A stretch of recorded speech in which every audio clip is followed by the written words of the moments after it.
hello friends number system বা সংখ্যা প্ৰণালীৰ কিছুমান ইম্পৰ্টেন্ট কোৱেশ্চন আপোনালোকৰ কাৰণে লৈ আহিছো আসাম পুলিচ আৰু ডিএমই এক্সামৰ কাৰণে কোৱেশ্চনবোৰ সহায়ক হ'ব চাও কোৱেশ্চন নম্বৰ 1 তল কোনটো মৌলিক সংখ্যা ইয়াতে কেইটামান সংখ্যা দিয়া আছে মৌলিক সংখ্যা উলিয়াব লাগে প্ৰথমে আমি জানিব লাগিব মৌলিক সংখ্যা কি মৌলিক সংখ্যা হৈছে যাৰ উৎপাদক মাত্ৰ দুটা এক আৰু সেই সংখ্যাটো নিজেই হেবৰক কি বুলি কোৱা হয় মৌলিক সংখ্যা বুলি কোৱা হয় যেনেকুৱা 2 দুইৰ উৎপাদক মাত্ৰ দুটা 1 আৰু 2 3 এটা মৌলিক সংখ্যা কাৰণ 3 ৰ উৎপাদক মাত্ৰ দুটা 1 আৰু 3 ওকে অৰ্থাৎ যিবোৰ সংখ্যাৰ সাধাৰণ উৎপাদক মাত্ৰ দুটা 1 আৰু সেই সংখ্যাটো নিজে হেবৰ কি বুলি কোৱা হয় মৌলিক সংখ্যা বুলি কোৱা হয় ইয়াতে সক 27 উৎপাদক 1 আছে কাৰণ 1 ৰ লগত 27 পূৰণ কৰিলে 27 হয় আকৌ 3 দি আমি পূৰণ কৰিব পাৰো 3 * 9 3 9 গুণ কিমান 27 হয় গতিকে এটো এটা মৌলিক সংখ্যা নহব কাৰণ দুটাতকৈ বেছি উৎপাদক আছে 33 এটো মৌলিক সংখ্যা নহব কাৰণ 33 ক আমি 3 দি ডিভাইড কৰিব পাৰো 11 দি ডিভাইড কৰিব পাৰো 3 11 গুণ কিমান হয় 33 হয় সেই কাৰণে ইয়াতে দুটাতকৈ বেছি উৎপাদক আছে 33 মৌলিক সংখ্যা হ'ব নোৱাৰে অপশন সি 41 এটা মৌলিক সংখ্যা হয় কাৰণ ইয়াৰ উৎপাদক মাত্ৰ দুটা 1 আৰু 49 এটো মৌলিক সংখ্যা নহয় কাৰণ 7 দি ডিভাইড যায় গতিকে অপশন সি টো কারেক্ট হ'ব সো কোশ্চেন নাম্বার 2 ক্ষুদ্রতম যুগ্ম মৌলিক সংখ্যা কোনটো বহুত ইম্পর্টেন্ট কোশ্চেন হয় ইয়াৰ আনসাৰটো অপশন বি দুটা 2 ক্ষুদ্ৰতম যুগ্ম মৌলিক সংখ্যাটো হৈছে 2 কাৰণ এটা দুইটো যুগ্ম সংখ্যা হয় আৰু মৌলিক সংখ্যা হয় আৰ এনেকুৱা প্ৰশ্ন খুদিব পৰা আটাইতকৈ সৰু মৌলিক সংখ্যাটো কি তেনেহলে আনসারটো হ'ব 2 বা যুগ্ম মৌলিক সংখ্যা খুদিলে তেতিয়া আনসারটো কিমান হ'ব 2 হ'ব ওকে কোশ্চেন নাম্বার 3 তো দিছে 20তকৈ সৰু আটাইবোৰ মৌলিক সংখ্যাৰ যোগফল ইম্পৰ্টেন্ট হয় এনেকুৱা টাইপৰ কোশ্চেনবোৰ আপোনালোকে প্ৰেক্টিস কৰিব লাগিব সক 20তকৈ সৰু আটাইবোৰ মৌলিক সংখ্যা প্ৰথমে আমি 20তকৈ সৰু মৌলিক সংখ্যা কি আছে সেইবোৰ আমি প্ৰথমে জানিব লাগিব তাৰ পিছত সেইবোৰ কি উলিয়াব লাগিব যোগফল উলিয়াব লাগিব ওকে সো 20তকৈ সৰু মৌলিক সংখ্যাবোৰ হল 2 প্লাস কৰি যাম কাৰণ আমি ইয়াতে যোগফল উলিয়াব লাগে তাৰ পিছত হ'ব 3 এটা মৌলিক সংখ্যা তাৰ পিছত 5 এটা মৌলিক সংখ্যা তাৰ পিছত কিমান আহিব 8 নহব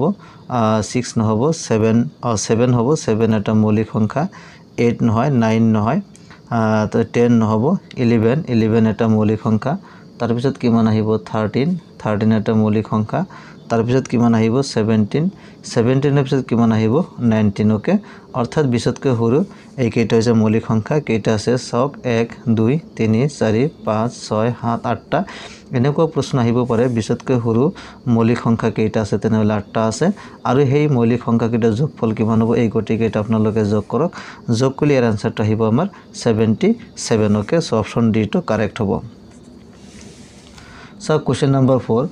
নাম্বার 4 ত দিছে এটা সংখ্যাক 19 ৰে হৰণ কৰিলে ভাগফল 12 আৰু ভাগশেষ 7 হাত পোৱা যায় সংখ্যাটো হল সক একেবাৰে ইজি হয় এটা সংখ্যাক 19 ৰে কি কৰিব লাগে হৰণ কৰিলে ভাগফল কিমান পাও 12 আৰু ভাগশেষ কিমান পাও হাত পোৱা যায় সংখ্যাটো হল সো সংখ্যাটো উলিয়াব লগা হলে আমি যেটো কমন ফর্মুলা আছে হেটো আমি জানিব লাগিব ফর্মুলাটো হল ভাজ্য ইকুয়াল টু ভাজক ইনটু কি আছিল ভাগফল যোগ ভাগশেষ ওকে এইটো ফর্মুলা আছিল এই ফর্মুলাটো আপোনালোকে মনত ৰাখিব লাগিব ভাজ্য ইকুয়াল টু ভাজক ইনটু ভাগফল যোগ ভাগশেষ ওকে ভাগ কৰাৰ পিছত যেটো আমি ৰিজাল্ট পাও হেটো ভাগফল বুলি কও আৰু যেটো বাকি থাকে এটো ভাগশেষ বুলি কও আৰু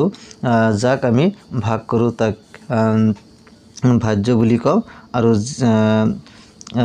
যে আমি ভাগ কৰিব লাগে তাক কি বুলি কও ভাজক বুলি কও ওকে যেনেকুৱা এটা एग्जांपल লৈছো সাপোজ এটো 11 আছে ইয়াতে 2 আছে ওকে সো আমি যদি ডিভাইড কৰো 2 কিমান বার যাব 2 5 বার যাব 2 5 গুণ কিমান হয় 10 হয় সো ইয়াতে বাকি থাকিল 1 ইয়াতে সক এটো যে বাহিৰত যেটো সংখ্যা আছে এটো কি বুলি কোৱা হয় ভাজক বুলি কোৱা হয় অৰ্থাৎ 2 ৰে আমি 1 ভাগ কৰিছো গতিকে এই 2ক আমি কি বুলি কম ভাজক বুলি কম আৰু যাক মানে ভাগ কৰিব লাগে অৰ্থাৎ ইয়াত 11ক কি কৰিব লাগে ভাগ কৰিব লাগে ইয়াক আমি কি বুলি কম ভাজ্য বুলি কম আৰু ওপৰত যেটো থাকিব এটো ভাগফল আৰু লাষ্টত যেটো থাকিব হেটো ভাগশেষ বুলি আমি কওকে গতে এটো হল আমাৰ ভাজক গতে এটা সংখ্যাক 19 ৰে হৰণ কৰিলে অৰ্থাৎ 19 ৰে ইয়াতে আমি 2 লিখিছো সাপোজ এটো লগত যদি আমি ৰিজাই চাও 19 ৰে হৰণ কৰিলে ভাগফল 12 ওপৰটো 12 পাও আৰু ভাগশেষ 7 পাও তেনে হলে সংখ্যাটো কি ওকে অৰ্থাৎ এইটো ফৰ্মুলা আমি এপ্লাই কৰিম সো ভাজ্যটো আমি উলিয়াব লাগে ওকে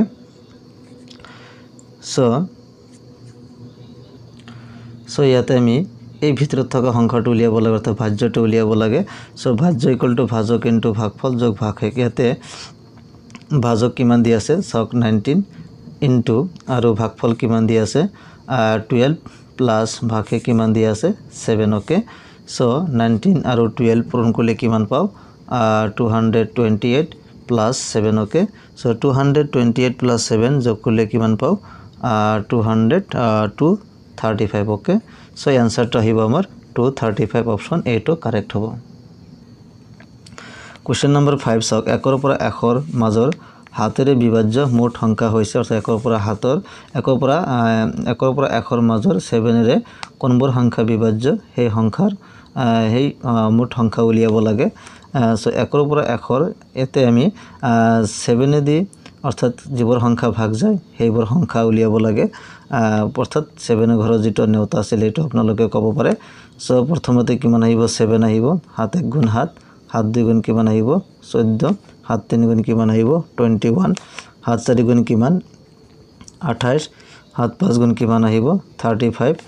তাৰ পিছত 7 6 গুণ কিমান আহিব 42 7 7 গুণ কিমান আহিব 49 তাৰ 7 8 গুণ কিমান আহিব 56 7 9 গুণ কিমান হ'ব 63 7 10 গুণ কিমান আহিব 70 70 হ'ব তাৰ পিছত 7 11 গুণ কিমান আহিব 77 7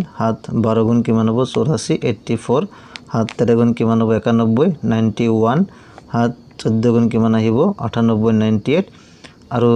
নাজৰ কাৰণ 100 আৰু 1ৰ মাজৰ উলিয়াব লাগে সো এই কেইটা হল হাতেৰে বিভাজ্য সংখ্যা এতিয়া এই সংখ্যা কিমানটা আছে হেতু আমি গণনা কৰিম 1 2 3 4 5 6 7 8 9 10 11 12 13 14 কিমানটা আছে 14টা আছে গতিকে অপশন সি টো কারেক্ট হ'ব ওকে সো কোশ্চেন নম্বৰ 6 কি সংখ্যাক 15 ৰে হৰণ কৰিলে ভাগফল 15 আৰু ভাগশেষ 5 পোৱা যায় ওকে ঠিক